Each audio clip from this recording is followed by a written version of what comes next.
আল্লাহর দরবারে শুকরিয়া আদায় করছি যে একটু আগে আমরা আমাদের মনোনয়নপত্র দাখিল করলাম রিটার্নিং অফিসার মহোদয়ের সামনে। আমি মনে করি যে আমাদের দেশে অনেক বছর পরে নির্বাচন হচ্ছে।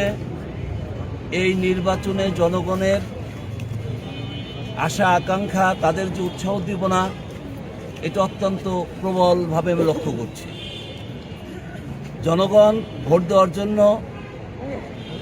ব্যস্ত এবং তারা ভোট দিয়ে নিজের মতামতকে প্রতিষ্ঠা করার জন্য তাদের পছন্দ মতো ক্যান্ডিডেটকে বিজয়ী করার জন্য তারা ইতিমধ্যে সিদ্ধান্ত গ্রহণ করে ফেলেছে বলে আমি মনে করি। আমার অনুভূতি এরকম, যদি জনগণ ভোট দিয়ে আমাকে বিজয়ী করে তাহলে এই ফরিদপুরের যে উন্নয়নটা পিছিয়ে আছে বা বাধাগ্রস্ত হয়ে আছে সেগুলোর উন্নয়ন ইনশাল্লাহ আমি করব। আমি পাশাপাশি এই ফরিদপুরের চিকিৎসা খাতে যে অবহেলা আছে এটা দূর করার চেষ্টা করব। এরপরে শিক্ষা খাতে আমরা চরমভাবে পিছিয়ে আছি। একটা পুরাতন জেলা হিসেবে আমাদের শিক্ষা ব্যবস্থা এবং শিক্ষা প্রতিষ্ঠান যেগুলো হওয়ার কথা ছিল তা হয় নাই।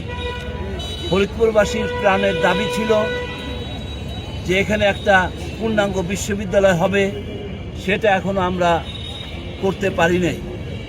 বিগত দিনের রাজনৈতিক ডামাডোল এবং রাজনৈতিক অব্যবস্থার কারণে এই লক্ষ্য আমরা অর্জন করতে পারিনি। আমাদের এখানে স্বাস্থ্য খাতে একটা পূর্ণাঙ্গ মেডিকেল বিশ্ববিদ্যালয় করার যে কথা ছিল সেটাও হয় নাই। রাস্তাঘাট অপ্রশস্ত এবং রাস্তাঘাটগুলো এখনো উন্নতির ছোঁয়া পায় নাই, যেটা হওয়া উচিত ছিল। আমি যদি জনগণের সহযোগিতা নিয়ে বিজয় লাভ করতে পারি তাহলে এইগুলো করার বিষয়ে আমি জোরালো ভূমিকা রাখব এবং সকলের সহযোগিতা নিয়ে আমি সামনের দিকে এগোনোর চেষ্টা করব। স্যার, আপনি তো দীর্ঘদিন ধরে স্যার কাজ করছেন, তাতে মানুষের কাছে গিয়ে কতটুকু সাড়া পাচ্ছেন? আমি ময়দানে যেভাবে কাজ করছি তা থেকে জনগণ স্বতঃস্ফূর্তভাবে এবং অন্তরের অন্তঃস্থল থেকে এই এলাকায় দাঁড়িপাল্লার ক্যান্ডিডেটকে বিজয়ী করার জন্য তারা অধীর অপেক্ষায় আছে। নির্বাচনী পরিবেশ মনে করি জনগণ আমাকে ইনশাল্লাহ বিজয়ী করবে। নির্বাচনী পরিবেশ এখন পর্যন্ত কেমন দেখতেছে এবং প্রশাসনের ভূমিকা এবং প্রশাসন, আমাদের ফরিদপুরের প্রশাসন বিশেষ করে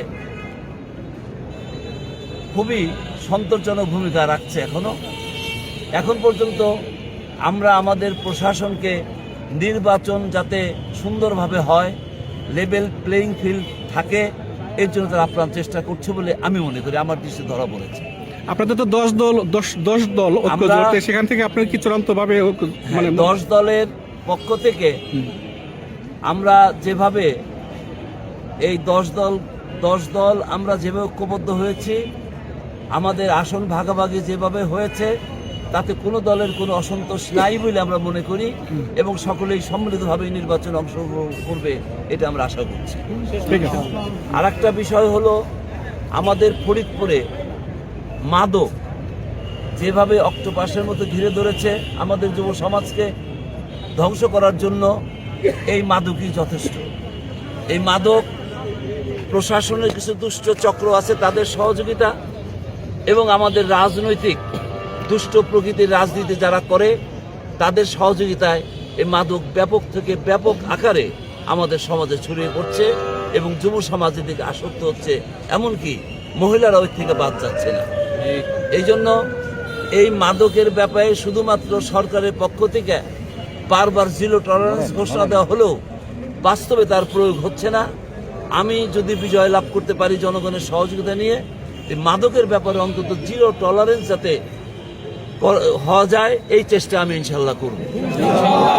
আমি আপনাদের সকলের সহযোগিতা চাই এবং আপনারা যে কষ্ট করে এতক্ষণ আছেন, বিশেষ করে মিডিয়ার ভাইয়েরা, তাদের প্রতি আমি কৃতজ্ঞতা জ্ঞাপন করছি এবং তাদেরকে ধন্যবাদ জানাচ্ছি যে তারা যে সময় জ্ঞাপন এখানে দান করলেন, এই জন্য ধন্যবাদ জ্ঞাপন।